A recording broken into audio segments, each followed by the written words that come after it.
I mean, it's Cooper Rush worth 2.5 points. I would hope Quinn Ewers put up a decent stat line against Arizona State. If he didn't, we have a real problem. You can say the same thing about Creighton. Okay, they had the one good game against Kansas at home.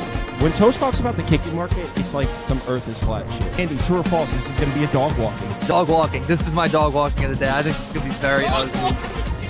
Dog walking. I think this is going to be ugly. Hey, get the sauce. Whoa. Oh, sorry about that. We're good. What's up, everybody? Good morning. Hope you all had a nice Saturday. How did it? I don't want to say I did well. I feel like it was a pretty good day, but I'm going to just pull it up. So here were my bets yesterday. Mariners won. First 5 over won. Rays won. Athletics Milwaukee over lost.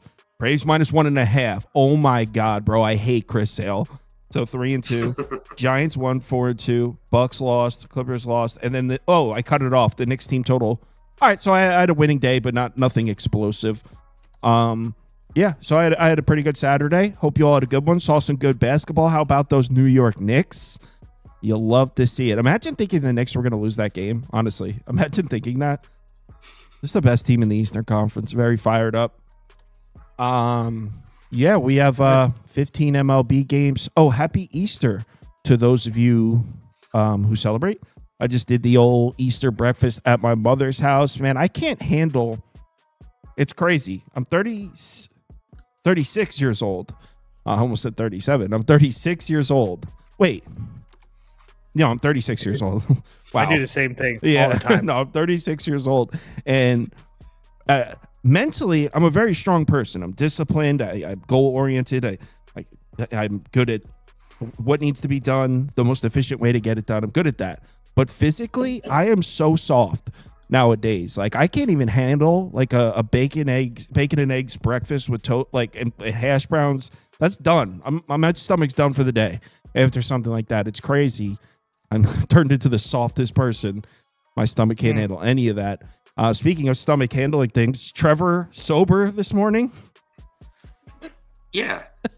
Somewhat. Yeah. I mean, somewhat. Is there a breathalyzer? I do not consent to a breathalyzer this morning. Trevor said he's got family in town. His cousins are in town or something, he said. So doing lunch after this, so Just for everybody knows, I learned that I do know that for Easter it's Jesus has risen. So I'm learning. That's it. That's oh all my I God. know. Dude, on Friday, someone mentioned Good Friday. Trevor mentioned Good Friday on Friday. Toast didn't know what Good Friday was. He's like, yeah, Fridays are good. Yeah, man, they're great. I love Good Friday. Fridays are good. All right. Whatever. Why don't we start talking about some Sunday baseball? We start off with a banger. Tanner Houck making a home start. He does not have the best history in this ballpark. Well, I mean, the Red Sox as a whole do not have the best history in this ballpark. No way you could lay 294 with Tanner Houck at home, but at the same time, really not trying to take a shot on the White Sox either. Toast, any reason to back Sean Burke? I'm really close. It does suck. I guess it's the White Sox, so everything's kind of like with a grain of salt a little bit, but I mean, their closer Leisures went 3 of the last 4 days, or 3 of the last 4, 2 of the last 3, however you want to look at it. It's not great, but I'm just at a spot where I know Tanner Houck didn't look great his last time out, and I would assume that he pitches a lot better than 2 innings, 10 hits, 12 runs. I don't think that's crazy to say. But to Kyle's point, it's a little bit crazy to lay this huge number with Boston, who they got lucky yesterday. On Friday, they had their good game at home. Congratulations. They beat the White Sox 10-3 yesterday.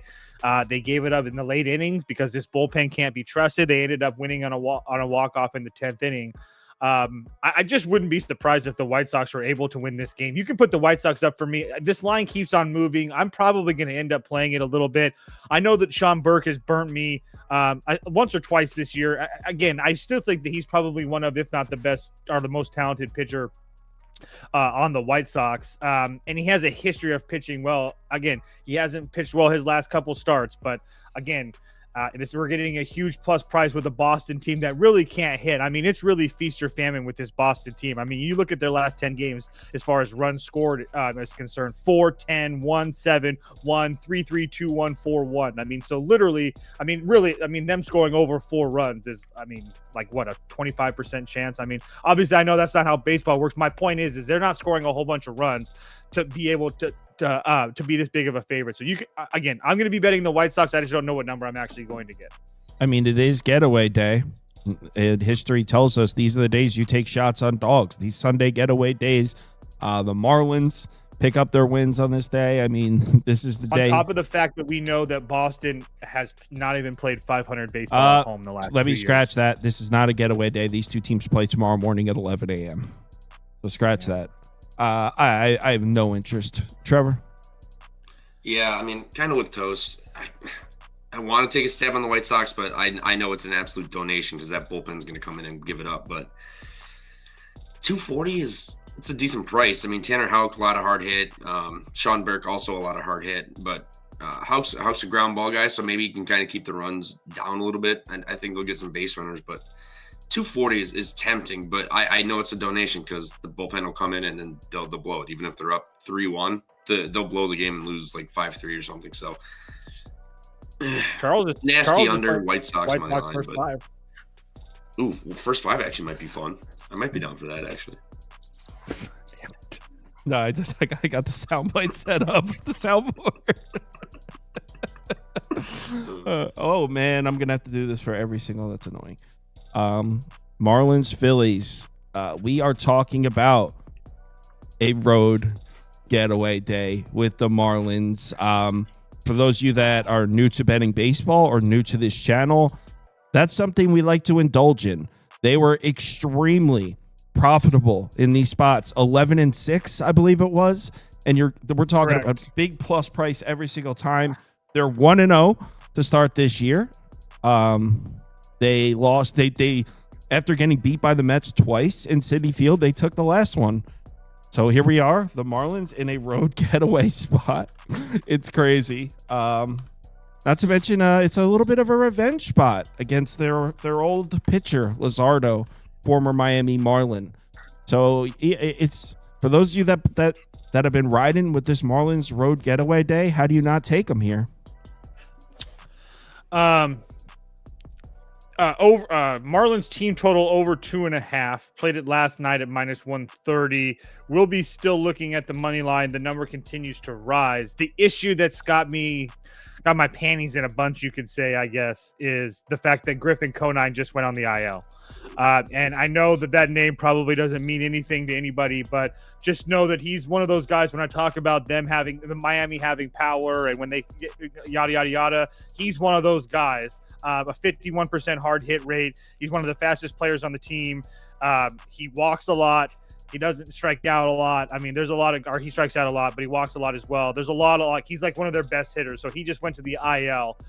So having to replace him does really suck. But at the same time, this Miami team continues to play well. So it would only be Miami for me. Do I love the fact that Conine just got announced out? No, not really, because that is one of their better hitters. But I did play Miami team total over 2.5. Probably going to sprinkle the money line just because I don't really trust the Phillies like that yet.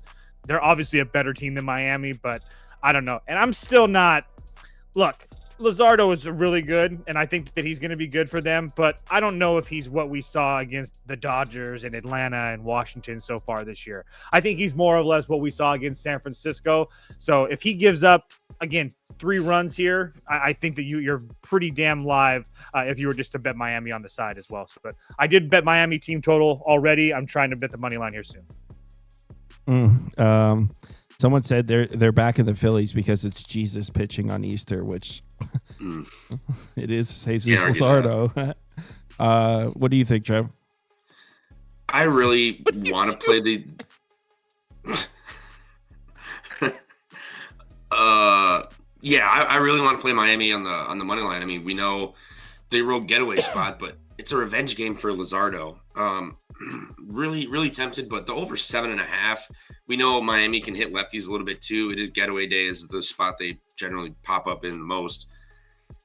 Over 7.5. I know the wind's blowing in. It's not an ideal weather spot, but Luzardo I think he'll give up some. I think he's going to be, ready to go and for this game, but 7.5 minus 120. I think Philly. I'm seeing 8.5. Did it move? Really? I'm staring at a 7.5 right now. Philadelphia. Wow. Shout out the offshore for once. No, okay. You can get a 7.5 on Pinnacle. ESPN Bet, you could still get a 7.5 minus 120. So there are a couple 7.5 still out there. Yeah. That's how I would play this. I think Philly can get to him, and then if like Toast is on the team total, if Miami gets 3, this game's going over for sure, unless Philly just shits the bed, loses 3-1 or something. But give me the over 7.5. Like, there's got to be runs had in this game. I guess Marlins are pass, but only because it's the Marlins on a road getaway day. Also, I mean, we know Luzardo is the wheels are going to come off at some point. He's not going to be a Cy Young candidate this year.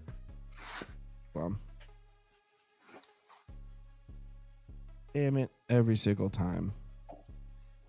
Reds, Orioles.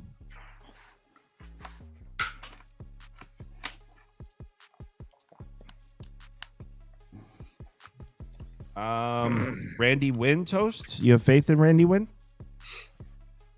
It's a bullpen day, but yeah. How does this price make sense? Like with Randy Wynn, huh? With Morton, 184. Yeah. Like we've already seen this. We've already seen this movie earlier this year too against Cleveland when Charlie was a big favorite at home and he was supposed to pitch well. We all sat up here and said, "Well, I'm not gonna." At least I did. Said I'm not betting this game because this price doesn't make any sense. And they lost that game. And Charlie Morton got absolutely throttled. And over his last 6 starts, going back to last year, he's went 3 or 4 innings, or sorry, 4 or 5 innings, and given up 4 or more runs in every single start. He walks guys. He doesn't strike out a lot of guys. Like, I don't understand this price at all. Like, yes, the Reds are going to have a bullpen day today. That's not really ideal, I guess, as far as the books are concerned. I don't really understand. Who cares? Like, the Reds money line for me as well. First of all, I guess I don't understand because we've talked about over and over how good this Reds bullpen is, and they haven't. None of these guys have been used for essentially 2 days. They're all rested. They all got used up prior in that series against Seattle at home, at Seattle and Pittsburgh at home. But they've had like the last 2 days off. So now you're going to get a Cincinnati bullpen that's been absolutely lights out all year. Everybody going essentially 1 inning. I have a hard time believing that Baltimore gets a lot going offensively here today. So you can put Cincinnati up for me, and I definitely lean under as well. I don't understand why this game is at 9.5 with the Cincinnati bullpen game coming. I think that Baltimore could struggle here. The only thing that I see that would be the issue is if a bullpen blow up. Somebody comes in and just gets absolutely blown up. But besides that, this doesn't make any sense to me. The total seems way high to me, and this price seems way off to me. So I don't know. Maybe I'm missing something. Maybe you guys can help me. Someone said, Kyle, I have Brent Suter pitching for the Reds. It's a bullpen day, so whoever starts is going to be out in the second. So I mean, I'm seeing ESPN is showing Carson Spears as it's a bullpen day, so we're probably going to see 7 or 8 different pitchers here. I think you're going to see probably a couple innings of Carson Spears because they did bring him up. But again, he pitched. Didn't he pitch yesterday? He pitched yesterday. Oh, that's what it was. Okay, yeah. So and he threw 94 pitches. So ESPN's bugging. I was wrong about that. As soon as you said Carson Spears, I was thinking about yesterday. You're right. Yeah. I mean, I actually would agree that at this price it would only be the Reds. The Reds bullpen has been really good, and I think bullpen days are not nearly as bad as they're perceived. You got to keep in mind in baseball, a lot of these hitters, they do their damage against the starters the second time through the order, and that doesn't exist on bullpen days. You got one shot, and look, and obviously the arms of the bullpen tend not to be as good as the starting pitching arms, but you're throwing a righty submarine guy, then a lefty fastball. Every single at bat is something different. And it used to be, bullpen day, fade this team. It's not necessarily like that anymore. In fact, some teams have been, remember last year or 2 years ago, the Rays, they were very effective with bullpen days, and the Reds have that type of bullpen with depth. So at this price, it would only be the Reds. I just bet them you plus actually 170. placed the Baltimore's bet? bullpen. Yeah, I just did. Batista, Dominguez, Aiken, all 2 of the last 3 days. They saw Cano yesterday. They saw Baker yesterday. They've seen Bauman 2 days in a row. I do think Cincinnati just has way too many advantages now that I'm peeking at that Baltimore bullpen. So, yes, I did bet Cincinnati plus 170 on Caesars. It's plus 170? Yep. All right, I'll put it. I mean, how do you not take it at that price? What do you think, Trev? That's what I did. No, I'm with you. Bullpen, you're gonna get it's new arms all the time. Like you can't get into a rhythm. You're not figuring somebody out because the next inning is gonna be somebody new. We know Cincinnati's bullpen's been damn good this year. I don't trust Charlie Morton. Like minus 184. Are we kidding me? Yeah, give me the money line too with you guys. I'm staring at 160. You guys don't think this price is sketchy? Oh, it is, but it's because it's bullpen. Super sketched. I'll place the bet, but I Dude, I don't really like your attitude, so plus 170 is crazy, dude. that's why I People love again Baltimore. I just it doesn't make sense, but I don't understand the path to how do you make Baltimore that big of a favorite? Like where do you feel not you specifically, but where do you feel like Baltimore has an advantage? That's where I'm at. That's where my head's at. I can't find even like look at Cincinnati offensively. It's not like Cincinnati's offensively is playing bad. I mean, they scored 5 runs yesterday and they lost, but their last few games 5-8, 7-3, 8-4, 5-5, 6. I mean, they're putting runs on the board. And keep in mind, they're playing teams like Seattle and San Francisco, 2 teams that have pretty decent pitching staffs, if I do say so myself. So, yeah, I'm not worried about it. All right, so yeah, I bet the Reds. We're all on the Reds.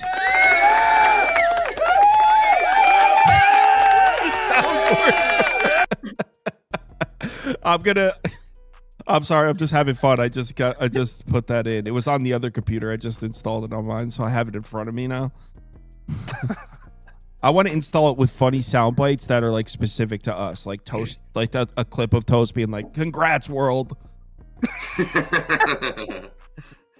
All right, next up is Cleveland, Pittsburgh. Is Cleveland still plus money, or did it finally? Jess said it's really loud. Sorry, guys, was that really loud? I'm still sorry if that like was. Now I gotta hear it. But yeah. Keep talking. Is Cleveland still a favorite? Or is Cleveland still a dog? Nope. Yep. Pretty much. Yeah, it's short favorite for Pittsburgh. Let me pull this up. I just want to talk about this. Go ahead, Trevor. Can you go first, Trevor? Because I do have some thoughts on this game. Yeah, our boy Mitch Keller's pitching. I don't trust this guy. Logan Allen, not a big fan either. But Pittsburgh versus lefties, not great. 63 WRC plus in the month of April versus lefties. Almost a 29% strikeout rate. I want to back Logan Allen and the Guardians. This part, I get it. Mitch Keller kind of a dude. I hate Mitch Keller. I hate him. He's a bum. Wait till you hear what I have. Also a bum. No, I can't wait. Cleveland, like maybe a run line even. Like, I don't trust Pittsburgh's offense to score shit. And now they're going to go against the lefty where they really struggle. Cleveland, I get, has kind of been up and down, but I don't like Mitch Keller. Mitch Keller's going to give up 3 or 4 by himself. I'll back Cleveland here at even money. Are you kidding me? Like, I'll go down with the ship if they get roasted by Mitch Keller and this Pirates offense. But I have no faith in the Pirates whatsoever and Mitch Keller. So give me Cleveland, easy. No,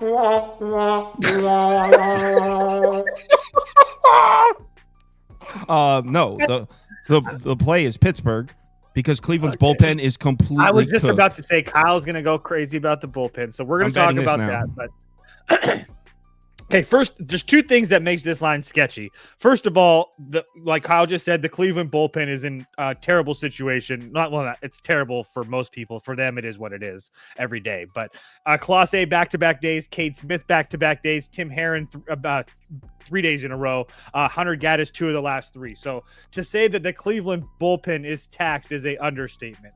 The issue for me lies everywhere else. Okay, so Logan, let's just start with Logan Allen. If we're Logan Allen and we're a team trying to take advantage of Logan Allen, what do we need? Left-handed bats. How many left-handed bats are in the Pittsburgh lineup? 2. One of them being Adam Frazier. Who cares? Okay, so I don't have a hard time believing that Logan Allen pitches just terrible here. And he's also faced two pretty decent offenses in San Diego and Baltimore already. Chicago, not so much. The peripherals aren't great, but then if you flip it over to the Pirates, so sure, they might, I guess they have a rested bullpen or what have you. But if you take a look at Mitch Keller, what does he struggle with? Dominant versus right-handed bats. Well, not dominant, but very good, but absolutely terrible versus left-handed bats. Kwan, Ramirez, Manzardo, Santana, Jones, Naylor, Rocchio, all left-handed bats. I don't understand. I don't understand this price. It makes me want to bet Pittsburgh. But I'm not going to bet this game. You can put Cleveland up for me. You can put Cleveland up for me because I felt like plus 100 last night was a trap a little bit. I still don't understand it. But even if Cleveland's bullpen isn't great, I still feel like there's a better team. It's completely cooked. Clase's got two in a row. Okay. Kate Smith, two in a row. Clase's two in a row, but 15 pitches in the last 4 days. Dude, Hunter he still has to get warmed up. And he went those. I'm just saying, like, if you're asking me my thoughts, those are my thoughts.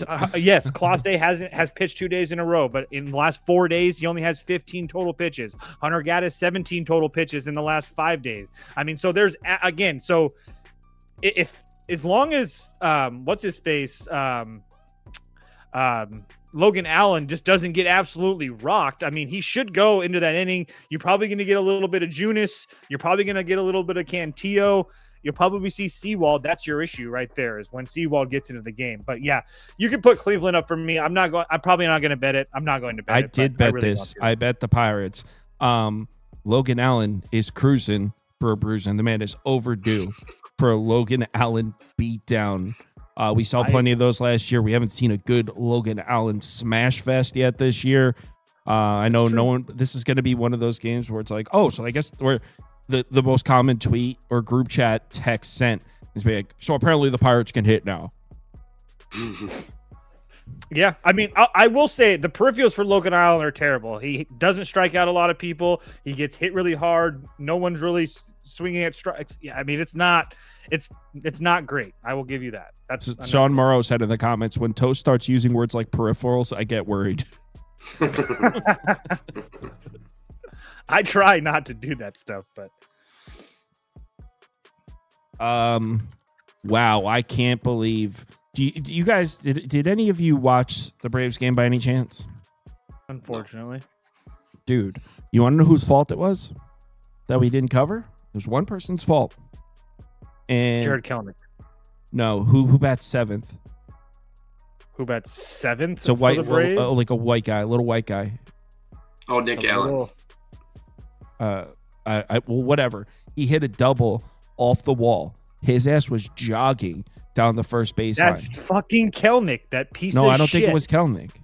I guarantee you that piece of shit hit a double off the wall, would have been second and third, no outs, and he got called out at second. That was Kelenic? I'm telling you. All right, it was Kelenic, because that's what I'm talking about. This guy was jogging down the first baseline, and then it hit the wall. So then after he was jogging, he decides, okay, I'm going to go for second. Gets thrown out at second. That would have been our run to cover.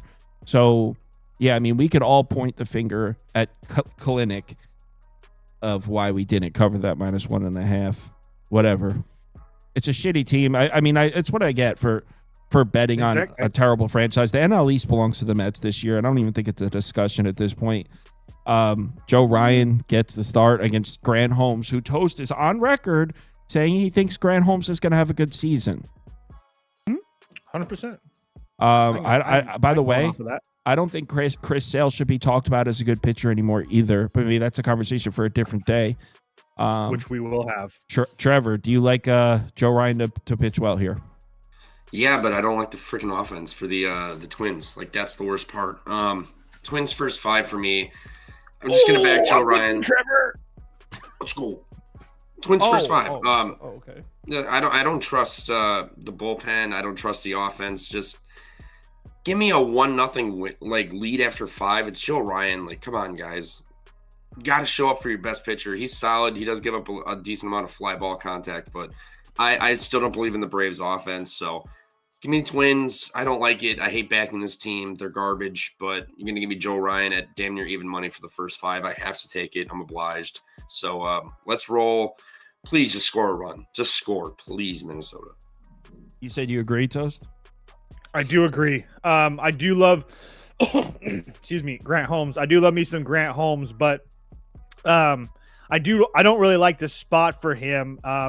Kind of like I like to call him like a sleepy spot. I mean, keep in mind, he just went on the road and faced the Dodgers. He came back home to face the Phillies and then went on the road and pitched one of the best games he's ever pitched in Toronto, where he went 7 2/3, only gave up 2 hits and 3 runs on 94 pitches. But again, it didn't really work with me with Michael King, even though there was plenty of opportunities. But I don't think that Grant Holmes, pitcher that Michael King is. But again, Grant Holmes around 200 pitches the last 2 times out. This Twins offense is terrible, but if you compare it to the first half of the season, they're playing much better. I mean, their last 5 games, 3, 4, 4, 6, 1, and 5. So they've been putting up some runs. They looked somewhat decent last night. Carlos Correa hit a home run last night. So if he's somewhat healthy and playing better, that helps. He is in the lineup today. And when you're betting the Twins on games like this, you want guys like Buxton and Correa, all of those guys in the lineup. They're in the lineup here today.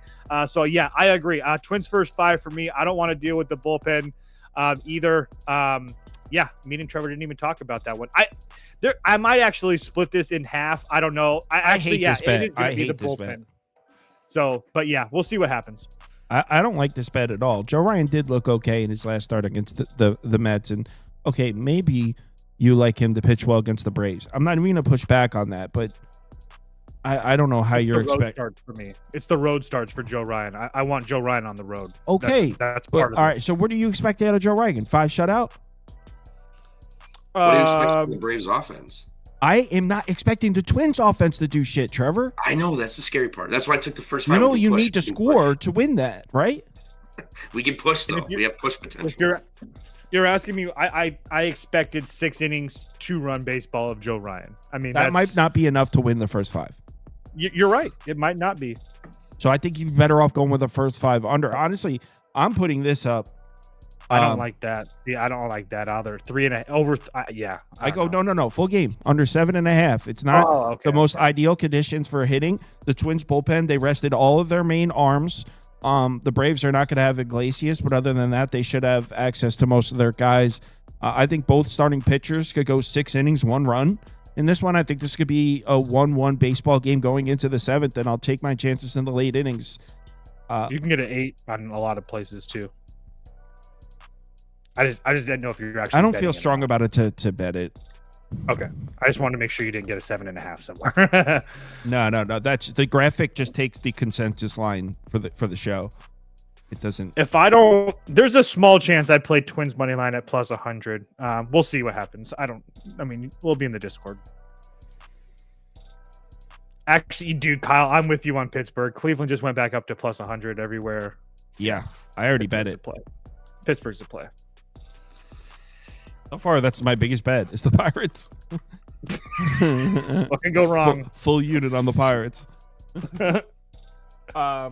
Seattle on the road. Oh no, I'm sorry. I bet Seattle yesterday. Surprised this line hasn't moved. Where is it at? Yeah. Oh my God, it moved against me. I don't know what is the appeal for the other side. I mean, Toronto's bullpen is not okay. Yeah, neither is Seattle's. I know that, but they're going to have Spear. They're going to have Thornton, which is 2 of their main arms. On the Toronto side, let's scroll up. I mean, dude, every single one of their arms pitched. They're going to have Garcia and Hoffman. And the reason, so both of these bullpens are in shitty spots. Let me rephrase. Both these bullpens are limited on arms. One starting pitcher is a guy that routinely can give you 100 to 110 pitches, and the other one is Easton Lucas. If Easton Lucas doesn't make it into the 5th inning, I don't know what Toronto's going to do. They used all their long relievers in this game. They're going to have to use a guy named Mason Flaherty. So I just don't know where the arms are. I am much more inclined to believe Castillo can give you 7 innings than Easton Lucas. So Castillo, I'm trusting his longevity here. just to eat innings, and Toronto just doesn't have the arms. I mean, they're not going to use Garcia and Hoffman unless they're winning. So, I mean, if Seattle's up 3-2 after 5 and Easton Lucas is coming out of the game, who's pitching for Toronto? That scenario. If Seattle's up 3-2 after 5, who's coming in for Toronto? If I'm John Schneider, probably after 5, you said, so in the 6th. 7. That's what I'm saying. Probably Brendan Little again, or Yariel Rodriguez. One of those two, most likely. Yariel Rodriguez went 26 pitches, and the whole Mariners lineup saw him. I'm just telling you. I'm on Seattle. You're taking your chance. You're taking your chance. I mean, that's what I would do, because you're just trying to bridge to the 8th and the 9th. That's what you're trying to do. But so the thing is, if they're not winning, we won't even see those guys. Right. No, I'm just saying. But that's if they, in your scenario, they were winning after 5. So, yeah. I played the over 8. Is what I played. I think that Easton Lucas. We'll just start with Easton Lucas. I don't really think that I think that he's kind of pitched a little bit over his head to start the year. I don't think he's as bad as what we saw against Atlanta, but it was a home start. Not to mention the fact that the home start against Washington didn't look good. He went 5 innings, didn't give up any runs, but he walked 2 guys. And again, I just don't think there was a good spot for Washington. But then you look at his other starts, it's just the hard hit rate goes up. And then there's another thing is that he really struggles against left-handed bats. And I know that there's not a shit ton of lefty bats in that Mariners lineup, but they do have guys that hit switch like Cal Raleigh and whatnot.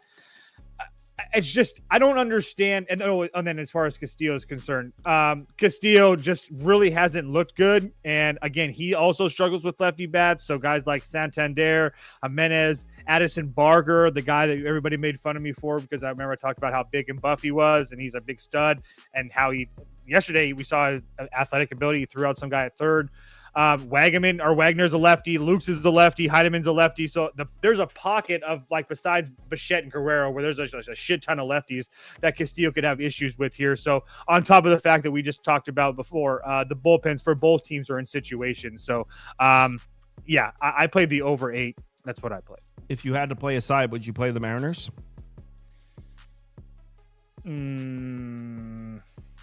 I guess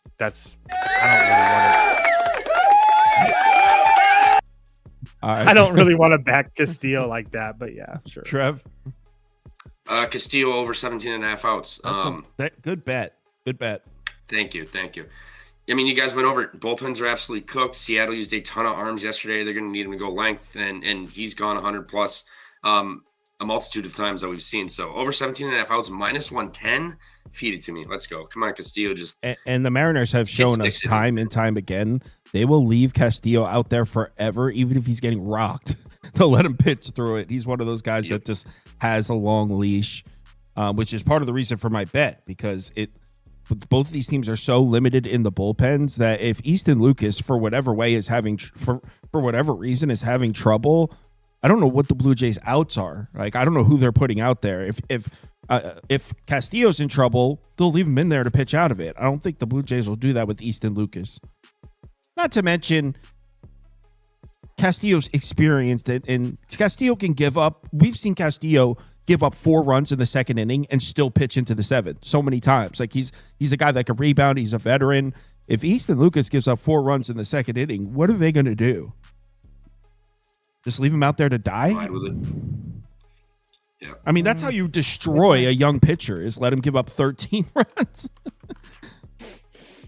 Right? Toast, isn't that why they do that only with veterans? Because they know, like, he can handle it. Like, yeah. Oh, yeah, absolutely. I mean, especially guys that have been paid and stuff like that, too. Like Castillo, why would the Mariners let him out to die? Because he's one of the guys that they've not only traded guys to get him, then they also paid him. So they might as well get their money off. Right. All right. Next up is Grimace. I mean, this team is just so magical. I didn't even look at this game. You got Sonny Gray making a road start against Clay Holmes. You see any reason to try to take the Cards here? No, hold on. I don't want to yell at Charles. Charles, where's the Miami one? Or where's the freaking Mets game? Oh man, Charles. Charles, I made a mistake yesterday. I don't know if I made a mistake today. I see it right here. Wait, Where? let me see if it's today's or Oh, yesterday. you're right. He's right. It's right under Seattle. He's right. Charles. Yeah, I got it. I'm going to get you one of these days, Charles. I'm going to get you. So he's gonna catch you slipping, Charles. But the spreadsheets better be mint. He's did an awesome job. I really appreciate you, Carlos. We'll see. We'll see. He deleted one of my formulas out of his spreadsheet yesterday. Had to go back in there and put it. Oh, Charles, I've done that many a times, brother. Don't even worry about it. It sucks. I start scrolling up and down, and then there's a cell over here, and I go, whoa, what's going on here? As far as this game's concerned, I don't really know where my head's at. I guess you can put up the Cardinals for me, just because there's. Again, I hate Sonny Gray, and he's coming off a 7-inning performance. Actually, you know what? Put the over up for me. The only reason I said Cardinals is because I know off the top of my head that the Mets bullpen is taxed. I know that Diaz has worked a ton. I know Minter's worked a ton. I know Garrett's worked a ton. And those are the arms that I trust in that bullpen. I still don't understand why they use Stanek as a setup man. I think he's a much better middle reliever. But regardless, the bullpen situation for the Mets is not great, and I'm not a person to really trust Clay Holmes. I do think that he's pitching a lot better, and Kyle's mentioned this a couple times, kind of stealing my thunder, but he did say it first. But Clay Holmes working out of trouble in Minnesota multiple times, I do think is a really solid step in the right direction for him. And I was on record. I thought that he was going to pitch well. I didn't know he was going to be a Met, but when he said that he wanted to be a starter, I thought that he would pitch well. I do continue to think that he does pitch well, but yeah, if Sonny Gray, man, I would be kind of full send on the Cardinals, even with my hate on Sonny Gray, if he wasn't coming off a 7-inning performance. I guess it was only 92 pitches, so maybe I'm exaggerating that a little bit, but yeah, I think these two pitchers are kind of like the same, and we have a huge bullpen advantage with the Cardinals, and a Cardinals team that I guess offensively isn't really great, but so neither of the Mets. I mean, I do think that the Mets offense will kick into gear sooner or later with Soto and whatnot. But I mean, really, the Mets are only scoring like 3 runs a game. So it's not like this Mets team is like this vaunted offense that you really have to worry about. So over 7 for me. Again, do I end up actually playing it? I don't really know. It's really not good weather at Citi Field here today. It's like 60 degrees, but the wind's blowing in pretty heavy. So that's what I'm saying. How can you bet an over in this ballpark with wind blowing in? Because I can't really know if I can get to the Cardinals. I don't know. This is a hard game. Popcorn Trevor. The Mets bullpen is taxed, and that is a concern. What do you think, Trevor? Yeah, I was going to say, Mets bullpen is absolutely fried right now. Sonny Gray, we're not a huge fan of him, but I like this Cardinals offense. I know they've kind of looked like shit in the series a little bit, but I still like this Cardinals offense. Mets, not their best offense. It's going to figure itself out, but it hasn't been like consistent. So plus 120, I'll take it. I know it's dead arm Gray, but I still like this Cardinals offense a whole lot to where I'll take plus 120 with it. Actually, the more I'm looking at it, the more I think I might bet the Cardinals. I mean, I think I was just about to say I'm just going to bet them because I'm going to be pissed off if I don't. Plus 126 on FanDuel. Put it up. I'm going to have my fucking $80. The someone said in the comments, the Cardinals offense has been great. The Mets has been trash. I mean, we did just beat them 3 times. Like. We're going for a 4-0 sweep over the Cardinals. Like, it can't be that bad. We're literally beating them consecutively. The Cardinals have scored 5 total runs in the 3 games against the Mets. Can't be that great. Don't let them get hot. The thing is, I think Clay Holmes had a little bit of a turning point in the season. That 5th inning against the Twins, man. It was almost like the announcers were talking about it too. So Clay Holmes was pitching against the Twins, pitched great in the first 4 innings. Then they get to the 5th inning, loads the bases with no outs. And the announcer, I think it was Keith Hernandez, was like, this is a story with Clay Holmes all year. He looks great through 4 innings, then absolutely explodes and blows up in the 5th. He pitched his way out of that, only let up 1 run. So maybe this is a turning point for Clay Holmes. I'm going to put the Cardinals up. Do you want to bet this? Are you betting this? I did. I put $80 on it. It's like a half unit play, but whatever. A little bit more than a half unit, but yeah. All right. Birds up. Let's go. Plus 126 on FanDuel. Yep. This is disgusting. I don't like fading Grimace. All right, I'll do it. I don't either. I woke up this morning, put the Grimace shirt on too. I didn't expect this. It's not where I wanted to be. You have a Grimace shirt? Comes back. Yeah, Of course he does. Wow, that's sweet. It's a really cool shirt. Oh, I knew you'd like it. I got you one too. I'll bring it with me. That's cool. All right, I'll give it to my wife. All right, I'm in. Cardinals plus 126. 1 second. I'm sorry to hold the show up. Let me just get this bet posted to everybody. Some nuts. Detroit. All right. Rock City. Next up, Royals, Tigers. It's such an easy play. Is it? Scooble. First 5, -1/2. What's the price on that? I'm looking right now. You Minus didn't look? 135. Hold on. Minus 130. No. Hey, I looked last night, but I didn't bet it. Now it's changed. I see minus 135. Yeah, that's the pretty best prices you're gonna get. It's pretty expensive. You better It's send Scooble. those offshore. You better send those Scooble. offshore bookies a thank you for that. Oh, well, I'm sending him a Christmas Hold card on. too. Minus 135, he said? Yep. It's I'm staring it's at it minus right now. 140, 145 everywhere else. It's only 5 Oh, cents. It so doesn't I'm matter. getting great value. Mm-hmm. Oh, there's a Bet River says minus 137, so somewhat close. But yeah, you're going to be That book's not real. for real. It's not. So Trevor, you're taking Tigers first 5 run line at minus 135. Yep. Or even the under. AL Central. I know the Friday game went Which over. one, dude? No, I'm playing the first 5. I'm saying I like Oh. the under too. It's Scooble, easy. It's all you got to do. And then I don't think Kansas City's offense, we all know, is absolutely horrible. Now you're going to go against Scooble. I think Tigers are just going to mollywop them. Tigers run line. I love the Tigers in this one. Debating if I play the full game under also. I just don't see the Royals having much success. Like, we know their offense sucks. Now you got to go against Scooble on top of it. I think it's a rough outing for Kansas City here. I love Detroit 7 ways to Sunday. Run line under, first 5, the whole 9 yards. I love Detroit in this one. So I kind of want to bet the Royals. I did last night. Yeah, well, I mean, the Tigers have taken 3 straight. They're going for the 4-0 sweep. Everybody on planet Earth is going to be betting on the Tigers here, to the point where it's like, this is the perfect, and this is a stupid thing to say, this is the perfect quote unquote parlay killer. It's Sunday. Oh, are you kidding me? You are 100% right. Yeah, but there's no Scooble, such thing as a back-to-back parlay starts, killer. hasn't given up a run. Royals can't score. There's no way the Royals can score today, right? I know. It should be free. Kansas City here. It is free. Yeah. So hold I'll on. go through it. Well, I just want to point out that, I mean, in the games Scooble pitch, the Tigers are 2-2.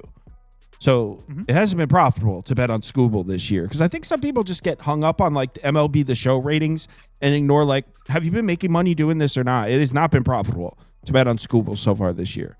First 5 though. Let's check. Well, at minus 140, you're going to have to hit it, what, 60, 70%? No, the first game was a loss. Yeah, the Dodgers. Yep. And then Second game was a loss. So no, he's 2-2 in the first the 5. Yankees. The Mariners was a loss. He was down 3-2 after 5 innings. Oh, that's right. That was that. Well, there were some circumstances. It was his homecoming, and he had his whole college team there. It was a little bit of pressure. I'm going to throw that one out. It doesn't count. Yo. Someone said. Someone said they're kicking a gift horse. This is minus 219 is not a gift horse. That's not. I mean, you are paying for it, which is the whole idea. Like a gift horse. A gift horse would be like if I was fading Scooble, max. if he was minus 125. Minus 219. That is not free. It's the opposite of free. It's extremely expensive. Yeah, I'm doing it. Yeah. So I bet Kansas City last night. I hate this team with everything in my body. But you do have Scooble, who has been immaculate his last 2 starts, hasn't given up a run, but has struggled 2 of his last 3 starts with this Royals team for whatever reason. His last 2 of them on the road, 1 of them at home, but 16 total innings, 16 hits, 10 runs. So just really has struggled at times against this Royals team. And I will give you that the Royals offense is terrible.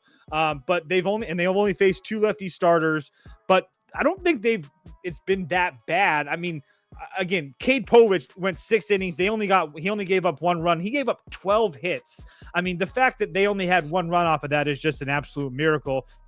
Max Fried, who pitched really, really well against them, but I actually felt like they put up a little bit of a fight against him. They scored 2, gave up 5 hits. They struck out a lot, but I mean, they had a decent hard hit percentage. I mean, I don't think that this Tigers team should be this big of a favorite. I know that they've been playing good and we've liked them a lot, but on the other side, I don't think that Michael Wacha is a guy that's just like a straight fade. Again, I'm not trying to make a case that he's like been fantastic this year, but I mean, on the road at New York, Minnesota, Baltimore, Cleveland, I mean, it's not like he's playing or pitching against terrible teams, and he has a really decent history against this Tigers lineup, essentially going 6-7 innings. I mean, 2-run baseball every time he pitches against them. So as long as Wacha just doesn't get absolutely tagged here today, which usually he doesn't do, and usually does pitch well summonly on the road, I do think that the Royals are pretty live here today. I feel like like we talked about too. I feel like everybody's going to see Scooble, who hasn't given up a run in the last 2 days, our last 2 starts, and the Royals team that can't score. This should be absolutely free. We'll see what happens, but I trust Michael Wacha, a veteran on the mound. Sooner or later, the Royals are going to score. Let's just hope it's sooner today. Yeah, and then Scooble doesn't even have the best history against Kansas City. In fact, the last time Scooble pitched against the Royals in Detroit, they smoked him. 5 earned runs, 7 hits, 2 walks. I mean, they smoked Scooble the last time they remember. This is a division rival. They know Scooble. They saw him 4 times last year. I mean, Salvador Perez and the Bobby Tigers were Witt Jr., 2-2. Yeah, exactly. Yeah, and all these guys have seen him before. Scooble's. I'm not trying to make this case that all these guys, because they've seen him, are going to hit him up hard. I'm just saying it definitely helps when you've seen him 10 plus times, 10 at bats compared to 2 at bats. It just helps. Shout out the Rays for some late heroics. That was awesome. Then never. I don't know what everyone was so worried about. Like it was always in the bag. It's 8-4 at the 9th inning.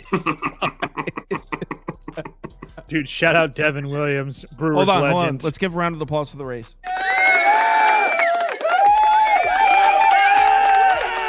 I like the soundboard. This is gonna be fun. Pepe Le Pew against Big Max. Toast, do you like Max here? I do. I played Yankees first 5 run line for a full unit. I think we're going to I think that any time this Rays team is facing left-handed pitching, it's going to be a fade for me until they show me that they can actually touch a left-handed pitcher. I guess that's, for me, it's just kind of that simple for me.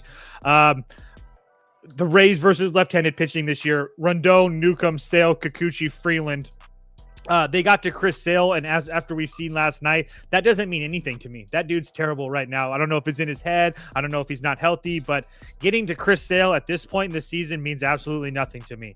The only other starter they put runs off that was a left-handed starter was Kikuchi, and we've talked about that ad nauseum at times, where that was Kikuchi had a bad first inning. He had 1 bad pitch, and then the next 5 innings blanked them. So, I'm just not in a position where I feel like the Rays are going to be able to touch Max Fried.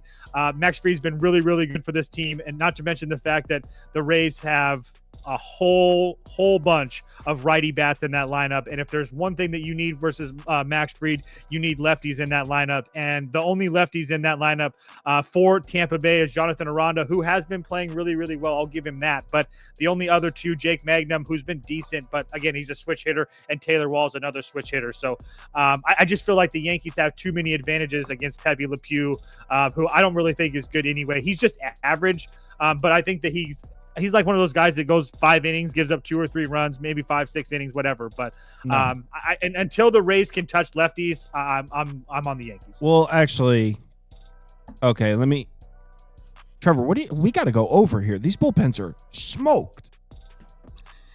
Yeah, I don't hate the over.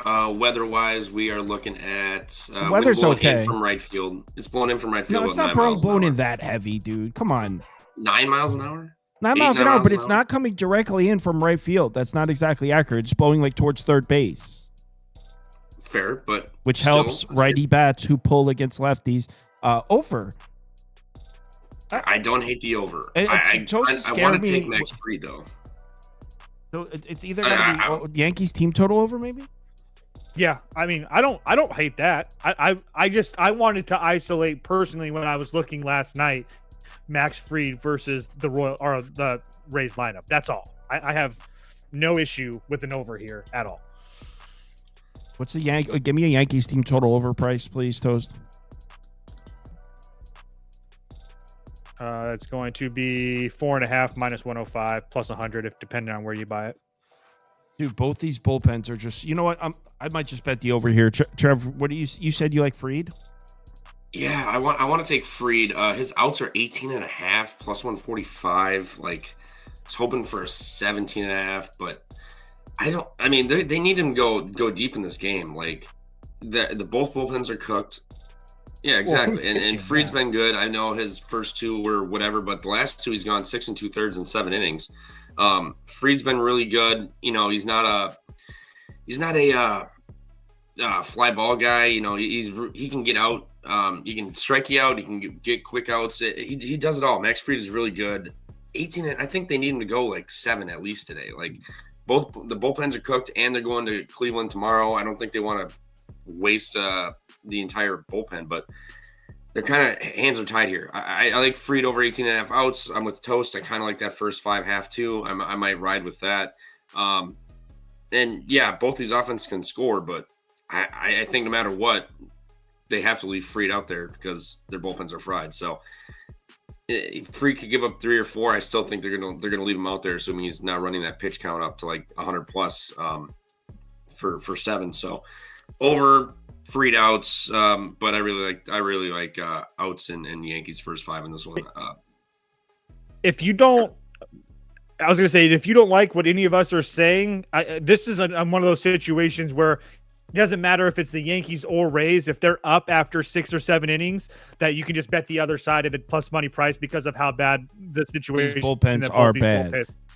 The Yankees bullpen is really, really bad because not only has Devin Williams pitched a lot, but he's not a guy that you can trust at this point either. And now you have Luke Weaver on back-to-back days, and I'm pretty sure the Yankees go to Cleveland tomorrow. So you're going to have Will Warren and who else pitches? Schmitty tomorrow. So you're going to want – those guys aren't really guys that go deep into games. And I know I'm kind of going off now, but they're going to want to keep guys like Ryan Yarbrough ready behind – Schmidt and Warren, the guys that usually don't go deep into games. So, yeah, there's just a lot of questions on this one, especially on the Yankee side, deeper into the game. That's why I isolated the first 5. I actually just found an over 7.5 for minus 130 on the SBN bet. So I'm in. I took it. I took the over 7.5. And this is one of those games where if you're tailing that, talking to the 7th.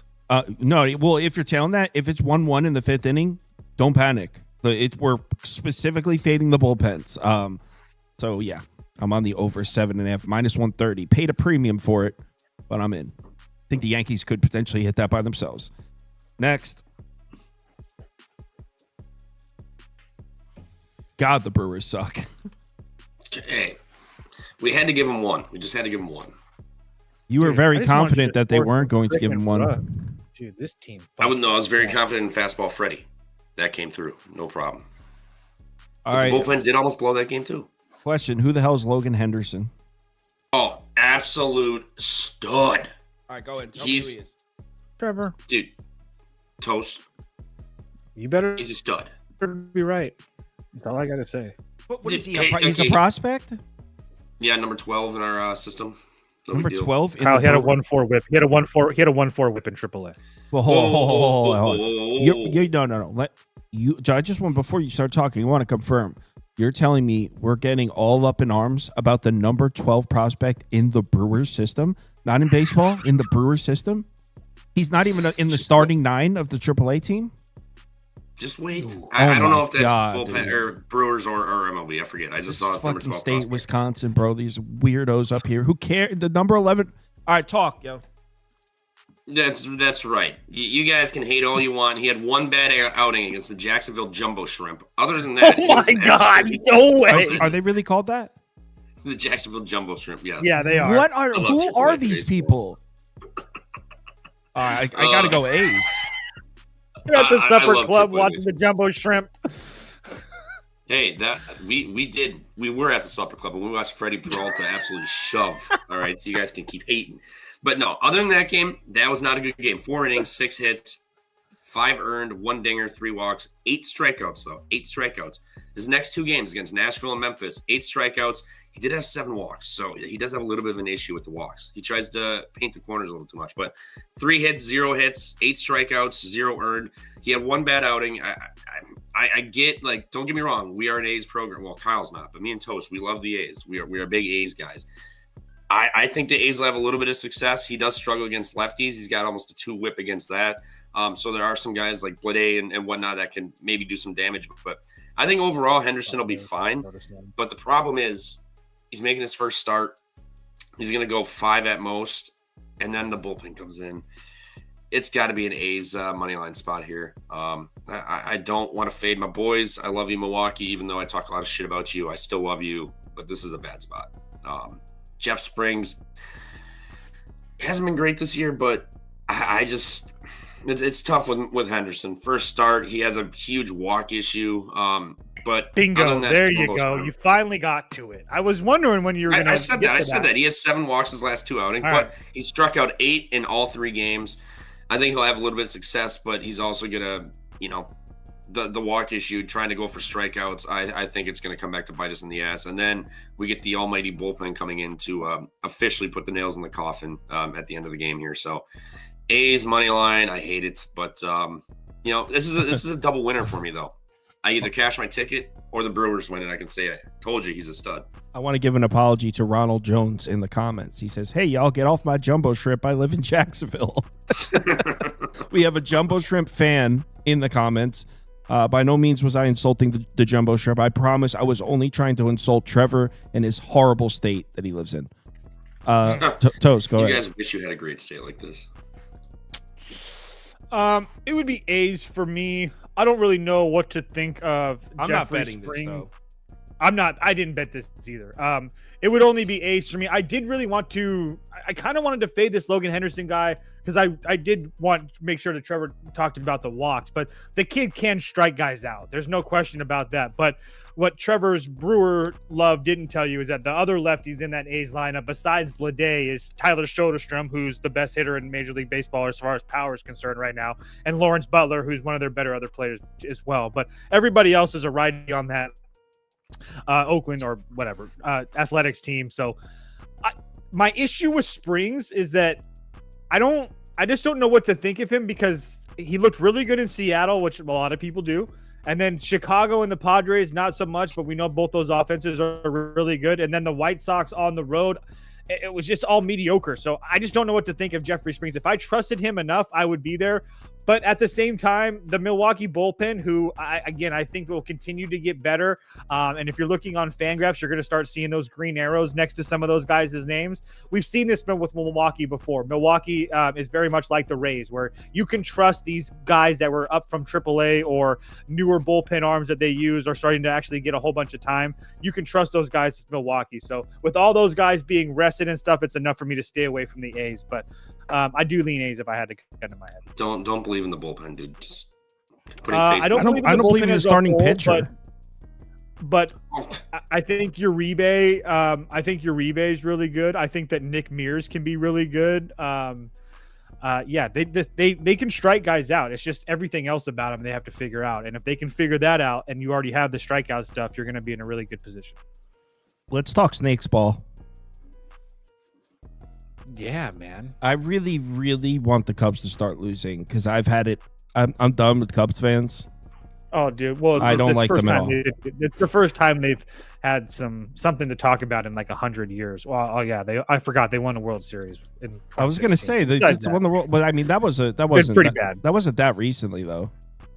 It was almost a decade ago. 2016. Yeah. So 9 years ago. I mean, this team's fans they're insufferable. Someone commented and goes, he goes, I'm waiting for my apology on saying the Cubs lineup was going to be one of the best in baseball this year. Like, dude, it is April 19th. I told him July 1st. You'll get your apology July 1st if they're still in the top 10. Best of luck with that. Merrill Kelly, Jameson Taillon, and Wrigley. Totals at 7. Do we have wind blowing in, Trevor? You bet your ass we do. We got wind blowing in 11 to 13 miles an hour, 51 degrees, coming in from right center. Pretty heavy. Still Merrill Kelly and Taillon, though. Like, you're going to give me plus 105 for over 7.5. I'm really tempted. I'm really, really tempted. Because guess what? Newsflash, you can score without home runs. I'm not sure if people are aware, but you still can score without home runs. I don't like either of these pitchers. I like both these lineups. Over 7.5 plus 105. Like, I gotta go with that. If Merrill Kelly and Taillon actually shove, you can get a 7. Oh, can you? I haven't looked around or shopped or anything yet. I just saw 7.5 listed here. Plus 105. So I mean, a 7, absolutely, I'll take it. 7.5 at plus money, I'm still probably going to take it, to be honest. And if both these guys shove and we don't see many runs, so be it. But I don't believe in either of these pitchers. I want no part of backing aside here in this one. It's because the bullpens are kind of whatever. Like, I'm not a huge fan of. Give me the over. Like, I don't care if the wind is blowing in. You can still score without homers. I like John K's comments, I guess, in response to what you were saying about Cubs fans. He goes, yeah, Toast, because the Padres are known for their World Series trophies. You guys won 1 in 120 years. Chill out, Cubs fans. And then someone else, it's like a pile on Toast. The other guy goes, I thought Toast was a Mariners fan. Was he a Mariners fan last year? Exactly. He switches to whatever one of those two teams is good. Get the fuck out of here. If the Mariners were good, he'd be talking about. You know what sucks, though, is that people, like, somebody sent me a Mariners shirt because they actually think that I'm a Mariners fan. You are. Shame on you, Kyle. Shame on you. If the Mariners were in first place, you'd be ranting. No. Do you like this game, yo? Yeah, yo, I do. Cubs money line, yo. You know why? Because Jameson Taillon is very, very, very dominant versus lefty bats, and that's all you have in the Arizona lineup today is lefties on lefties on lefties on lefties.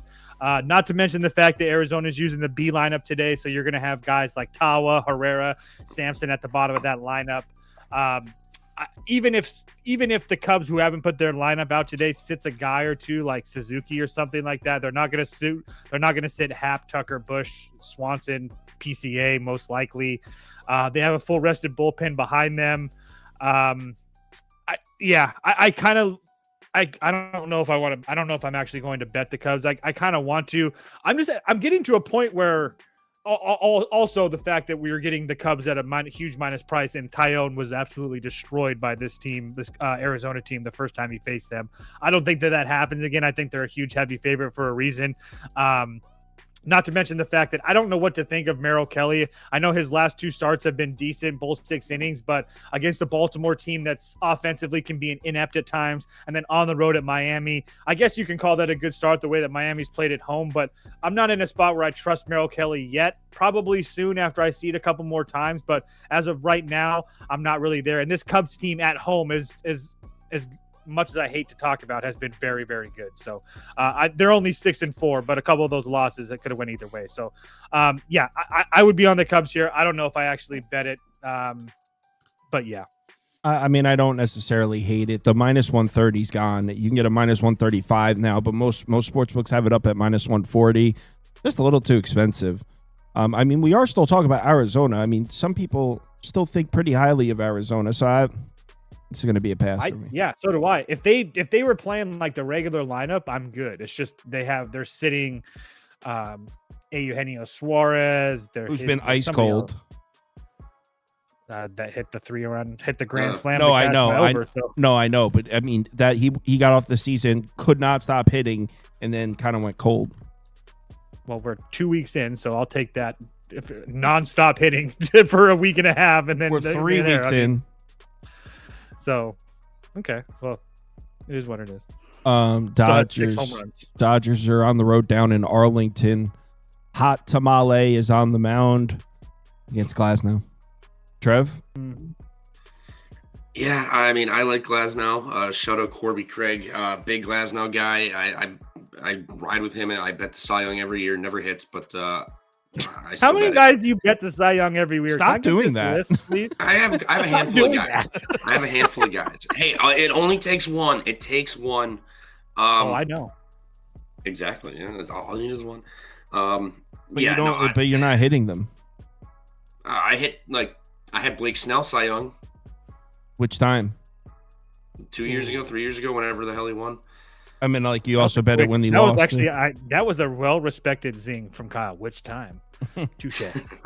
Fair enough. What do you like here, Trev? Dodgers minus 155 seems pretty cheap. I kind of like the Rangers here. I know. Yeah, I know you're all up on the Dodgers at all the time anyway, which is probably smart because they're going to win, 100 games. So it is what it is. But Texas, I like Molly. Glasnow's kind of looked a little bit whatever this year so far. You're getting a nice plus 130. The Rangers offense has started to look a little better. I'll give them that. So I'm just going to kind of fade Glasnow. I haven't liked what I've seen from him a lot lately. Texas offense starting to turn it up a little bit. I can't seem to find Molly has found it, and he's just been absolutely on fire. So plus 130, I'll take a stab with the Rangers here. At home, Sunday baseball. You're going to get Dodgers at a fairly cheap price for their standards. It's Sunday. Weird shit happens. Let's go Ranger up. The Dodgers bullpen is kind of taxed. I kind of like the over toast. I like the Dodgers here. Dodgers minus 1.5. Getting right back on that train here. Couple things. First of all, I trust Glass now to give me my 6 innings, 1 or 2 run baseball. He's actually been really good against this Rangers lineup. I don't really worry about the Dodgers bullpen too much. Just because you're going to have Scott, Vesia, Phillips, and Banda behind him. And actually, that Dreyer kid's been pretty decent for them. But you have Ohtani back, which is huge. I've talked about this on Twitter a lot. Everybody likes to talk about the Dodgers when they don't win and stuff like that. But if you notice, they haven't really played with a full lineup for a while. Ohtani had his baby. Freddie was hurt. Mookie was sick. Teoscar was sick a little bit. So they really haven't been able to play with their full lineup. They're not going to play with their full lineup today because it is a getaway day. Yeah. So you're not going to see Will Smith in the lineup. But besides that, you're going to have Ohtani, Betts, Freeman, Hernandez, Edman, Muncy. I mean, I love Tyler Mahle, and he's actually made a lot of money for me this year because I continue to back him. But sooner or later, I will got to say that he's faced some pretty easy competition with Boston, Tampa Bay. The Cubs were decent, and then LA, especially LA, because they're a team that I feel like is kind of overvalued at this point, especially offensively.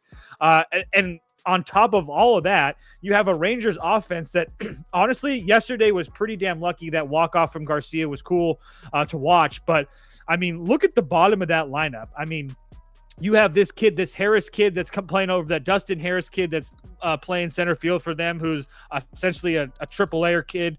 Josh Jung, who I know that was decent at the start of his career, has really fallen off since. Jock Peterson hasn't. I don't know if he's swung a bat and hit a baseball once this year. I could be wrong. I'd have to go double-check that, but I'm almost positive he doesn't have a hit. I'm exaggerating a little, but he's been that bad. And then Jake Berger and Jonah Heim have been equally as terrible. Heim has a little bit of power, but I feel like offensively, especially with Ohtani back, the Dodgers have so many advantages. I think they have the starting pitching advantage as well.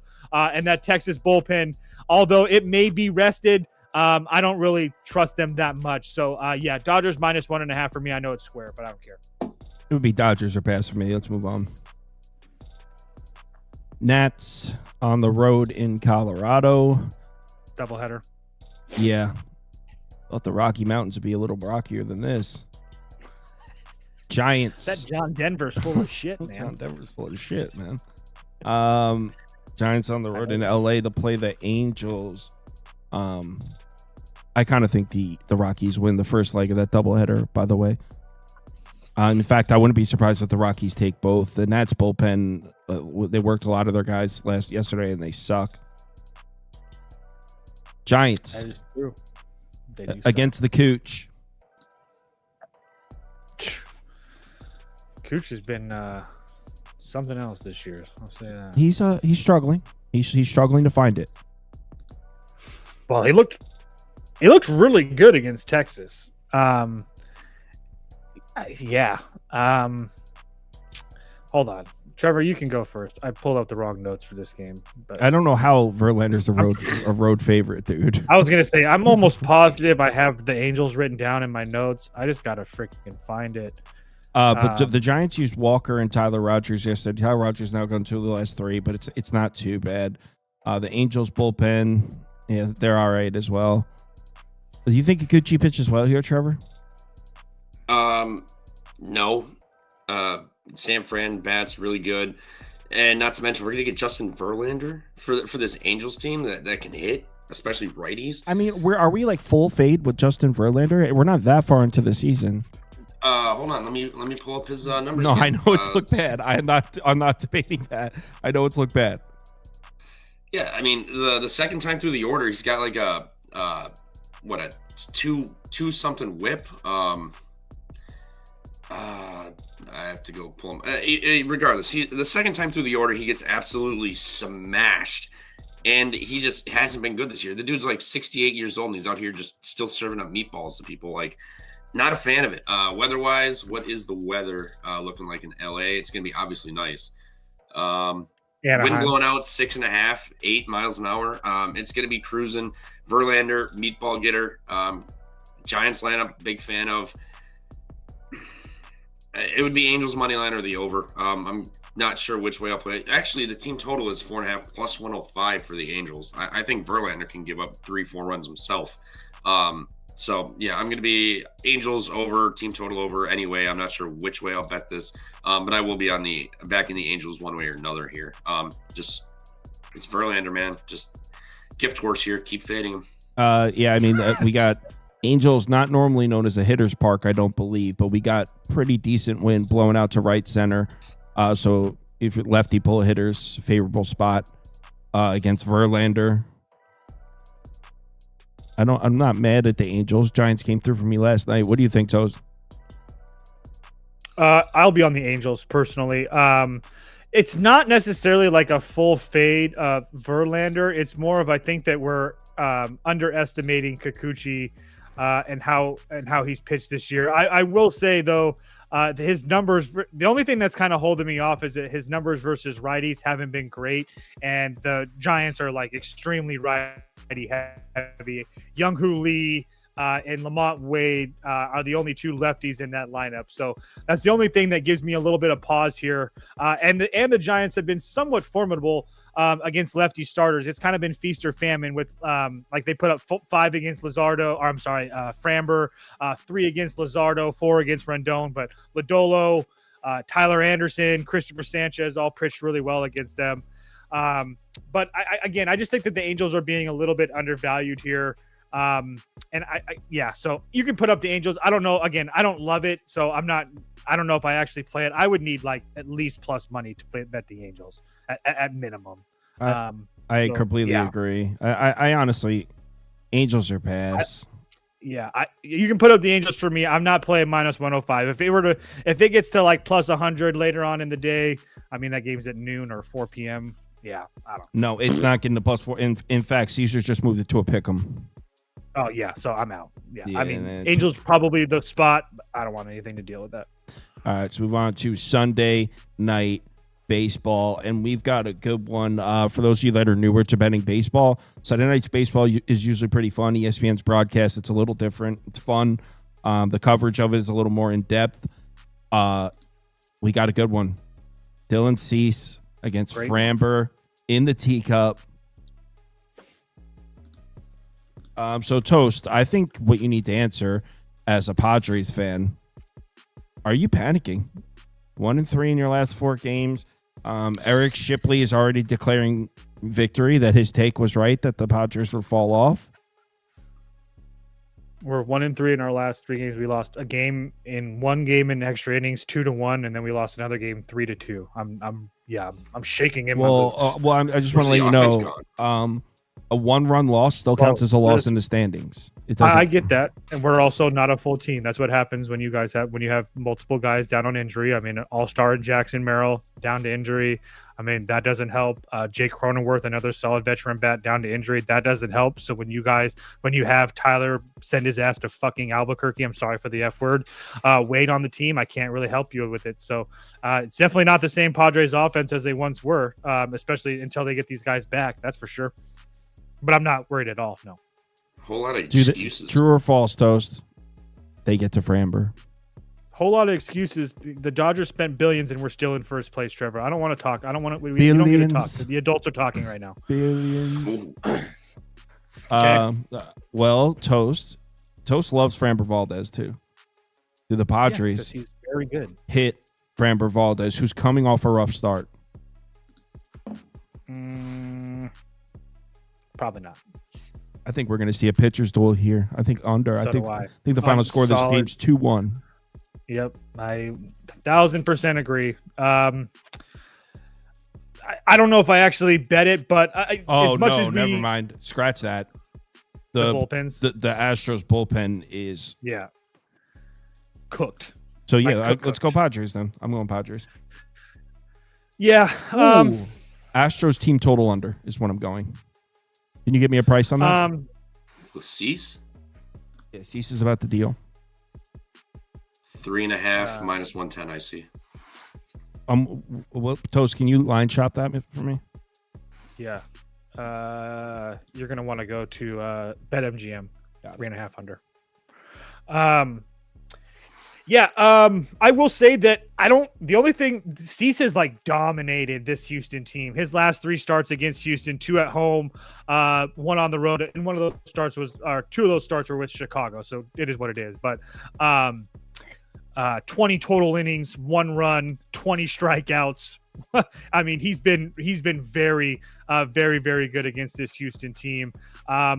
Altuve has some good numbers against him, but besides that, nobody else is touching him on this team.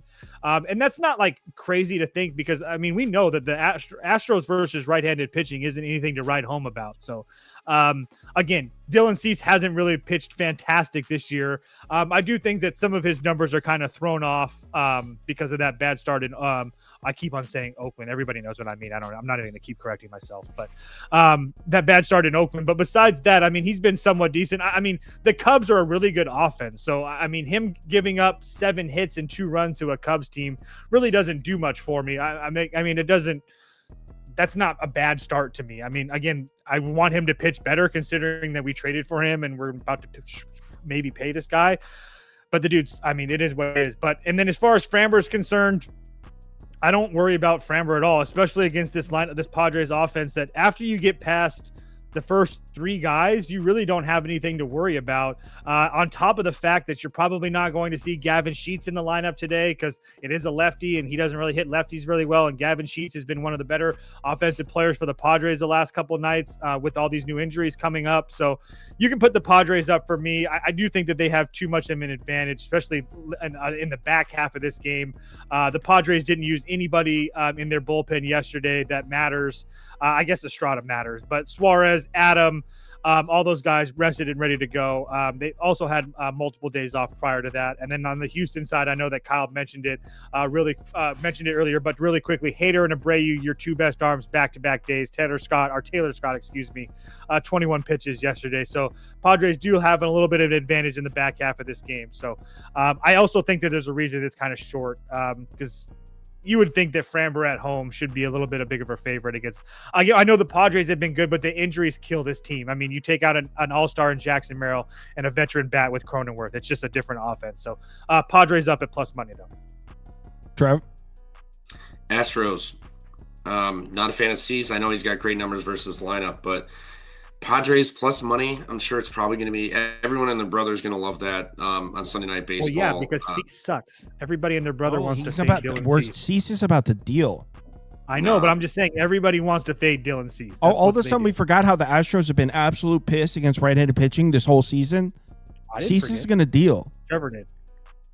No, I didn't forget. I'm not saying they are. This is going to be, a nasty game, but Astros are going to find a way to get it done. I know No Hayer in a bullpen. break. Who's pitching the late innings? They're going to send out Forrest Whitley. Believe in Mr. Whitley. Oh, here. my bad. I forgot Whitley was available. No, I just don't like Dylan Cease's here. Huh? We're not going to shit on Forrest Weekly. The kids can throw. Okay, I leave him didn't- alone. I love the kid. This is a play on Forrest Whitley coming in later and absolutely shutting down his TJ. lineup. Yeah, no, I like the Astros. Everybody's going to like Padres plus money Sunday Night Baseball. But like you said, Toast, they have injuries. I'm not a big fan of Dylan Cease. Absolutely just getting hit up. I know his numbers are ridiculous. 107 plate appearances, 146 average, 208 WOBA versus this lineup. So really good numbers. But I just like the Astros. Like something's telling me to bet the Astros are favored for a reason. I know Fromber just got absolutely lit up his last game, but the last time he got lit up, he came back and absolutely shoved the next game. I think he comes back with a purpose, has a really good game. Under is probably a good bet in this game too. I could see that first 5 under, but I just like Houston here. I think they get it done Sunday Night Baseball. Everybody's going to love the Padres at plus money. Best team in baseball, they say. Thank you, Trevor. Nobody's saying No. I said No, I they appreciate say you. No, I didn't. No. Do you know, guys, I don't look, you know, the Mets very well could have the best record in baseball after today. The Brewers could too if they won more games. What the hell did you just say? The Brewers could have the best record in baseball if they won more games. Yeah, if we just won some more games, all of a sudden What we're the best team in does that baseball. not That's the apply same as the to? Mets. Exactly. How the Mets aren't. No offense, Kyle. The Mets are not good right now. They look broken. Their offense is kind of meh. They're a half game off the best record in baseball. Oh, What still, are you talking about? Their offense looks terrible. If the team as that's the a best whole this record, year. if the team that has the best record in baseball doesn't look good, then you're basically just saying every team doesn't look good. I did say they'll be fine, but right now their offense as a whole doesn't look great. And if they're sitting where they are, that's great. They'll be fine. But right now, I'm not a huge fan of the Mets. All right, let's. I'm gonna move on to NBA. I will say really quickly too, Framber's in a good matchup as well because he only really struggles against lefties, and the Padres literally only have one lefty in the lineup and that's Luis Ariz. So everybody else is a righty. So I just want to throw that out there. All right, guys, have a good day. Take it easy, guys. Happy Easter, everybody. Happy Easter, yes. All right, let's set this crap up. All right, see what I got. You got 4 games, not very good, but they are games nonetheless. Yesterday's games were a little more interesting.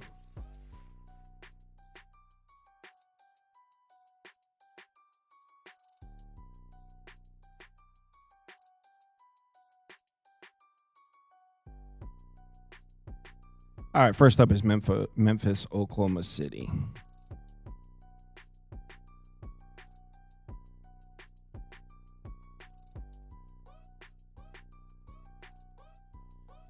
Memphis on the road against the 1 seed. Obviously, before we even get started, first thing that comes to mind when you look at this game is we're talking about Memphis against a good team, which has been a nightmare this year.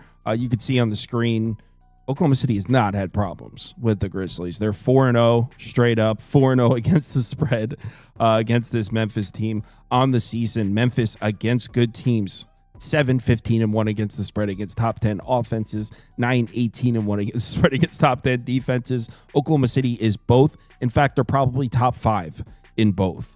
So, yeah, I mean, the rough start here for Memphis. Now, we know we're going to get a fast-paced game here. These are 2 of the fastest-paced teams in the NBA. I mean, on the season, Memphis is 1st and Oklahoma City's 5th. So we know we're talking about 2 extremely fast-paced teams here. On the season, that trends to the over for both teams. Memphis 10-12-1 against the spread against fast-paced teams. Oklahoma City 18-5-1. But look at the over. Memphis 15-8 to the over. Oklahoma City 17-7 to the over. Same goes for the numbers in transition. We know we should see a lot of fast breaks. Memphis has actually been good against teams that run in transition. So is Oklahoma City. More numbers pointing towards an over. So based on the data we have this year, it would definitely be an over type of matchup. I personally have this one at 11. Oklahoma City minus 11. I guess that would make it a slight lean towards Memphis plus 13.5, but I'm not going to do it. I didn't bet this one. I only bet 2 of the games today. This is not one of them. I guess if you put a gun to my head and ask me to, it's up to 229.5 now. So even the over's gone. I guess if you put a gun to my head and force me to make a bet, I would probably take Memphis team total under, but that's not really based on any data. That's more based on me thinking Oklahoma City is going to come out with their best fastball on the defensive side of the ball. Nothing here. I'm sorry. You know what? I'll put it on the screen so you guys have something. If you put a gun to my head, force me to make a pick. Now that's up to 229.5. Oh, come on. One sec. Now that it's up to 229.5, I think my pick would be here under 229.5. But I really don't like this game at all. Don't feel comfortable with it. Next up, Orlando on the road in Boston.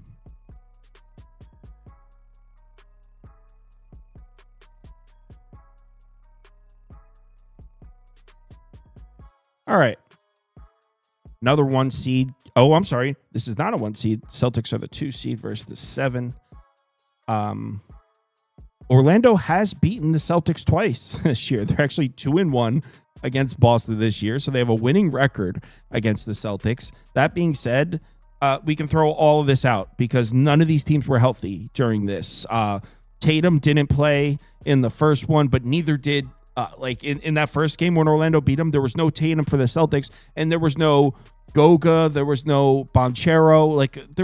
Every single data point here, all 3 of these games, both sides were missing significant pieces. So this literally means nothing because we have not seen these 2 teams play at full strength all season. Obviously, we know right off the bat, what are we talking about here? We're talking about 2 elite defenses. In fact, on the season, we're talking about the 2nd best defense against the 4th best defense. So this is a series between 2 of the best defensive teams in the NBA. Kind of a very different path than the Celtics had to the NBA Finals last year. If you remember, they had first they had the Hawks, then they had the Cavs. So they kind of saw some offensive teams. Hawks were a 3-point shooting team last year. Some 3-point shooting teams. That's not this year. They're going to get a slow-paced Magic team, a very elite defense, kind of a different type of feel than Boston had last year. So again, we're talking about 2 of the best defenses in the NBA, 2 of the slowest paces in the NBA. In fact, on the season, 30th and 29th. So 2 top 3 or 4 defenses, the 2 slowest paced teams in the NBA. So how have these teams been against those types of matchups? Orlando's 17-12 against the spread against slow-paced teams. Boston 15-13-1. So both these teams have been profitable against slow-paced teams. Neither have been good against good defenses. So really nothing there. I mean, 2 slow-paced teams, 2 good defenses. They've been about the same in terms of their performance against those types of teams this year. Now, this is where it gets interesting. Obviously, we know we're talking about the Boston Celtics offense. So what are we going to see? We're going to see 3-point shooting. No offense in the NBA takes more 3-point shots than the Boston Celtics. You didn't need me to tell you that. That's been the case for multiple years. Orlando, excellent perimeter defense, and they've been more profitable against teams that shoot threes. Against teams that don't shoot threes, against teams that attack the interior, Orlando's actually struggled against this year. 10-17 against the spread, against the bottom 10 in 3-point frequency. So against teams that don't shoot threes, Orlando struggled. But against 3-point shooting teams, 14-13 against the spread. And Boston, against top 10 3-point defenses, which Orlando definitely is, 10-15-1 against the spread, 10-16 to the under. So there is a path here. Like I said, this is a very different matchup than the Celtics saw last year. They're very different path to the finals. I have this one around 12. So, I mean, I guess a lean towards Orlando plus 13.5. Hold on one second.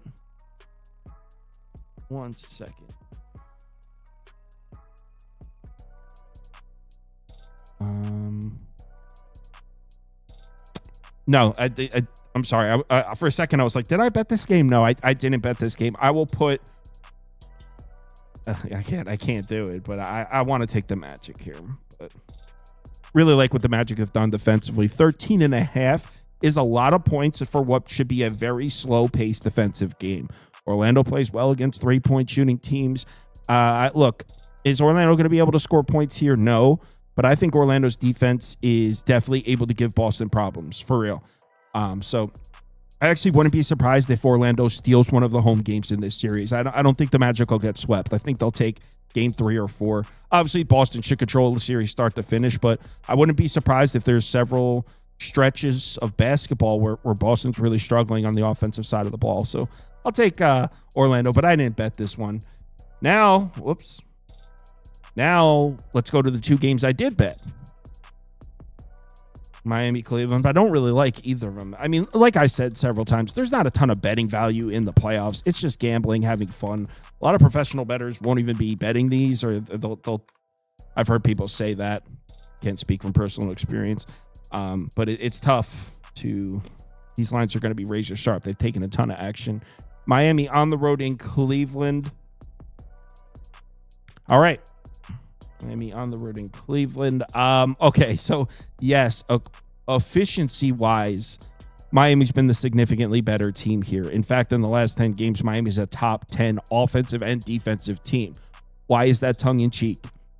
1, because they've been playing meaningful basketball and Cleveland hasn't. And 2, look at the strength of schedule. Miami's played dog shit down the stretch. They're 29th in strength of schedule last 10 games of the regular season, then the 2 playing games. So I really don't care that Miami's got better looking efficiency numbers than Cleveland does this year. I mean, they've been back and forth as far as head-to-head matchups, really nothing there. It's going to be interesting to see what happens here, because down the stretch, if you remember, for most of the season, Miami was shooting outside shots, weirdly. If you wind back to, let's say, like January, February, the Heat were taking a lot of threes. Down the stretch, Miami really needed to win games, get into the play, and secure playoff seeding. They started attacking the paint. That's what we saw Miami doing more and more. And in fact, look at the last 10 games. This is a top 10 team in terms of paint frequency. So this is the team that's been attacking the interior a lot. Why am I bringing this up? I very seriously doubt they're going to be able to do that at Cleveland here. So I don't really know what's going to happen. I'm interested to see what Spoelstra has cooked up. I know he's got something cooked up for this one. Interested to see what he's able to do. I wouldn't be surprised if Miami comes out and kind of shocks us with what they're doing offensively. We'll see. But yeah, that should be a concern. Right. That graphics messed up. It's supposed to say 15-12 against the spread. Oh no, I think I corrected it on the next one. Oh, god damn it.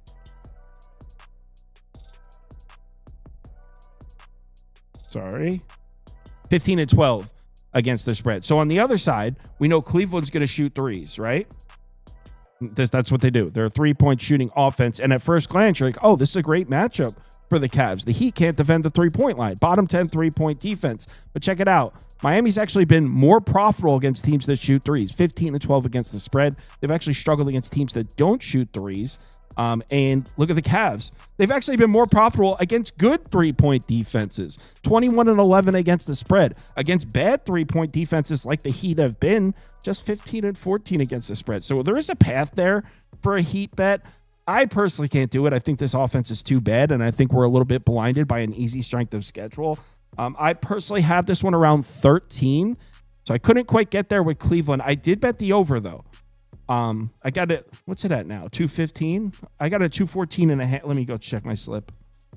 Yeah, I got it at 214.5. Can you still get that? Oh, no, it's at 215.5 now.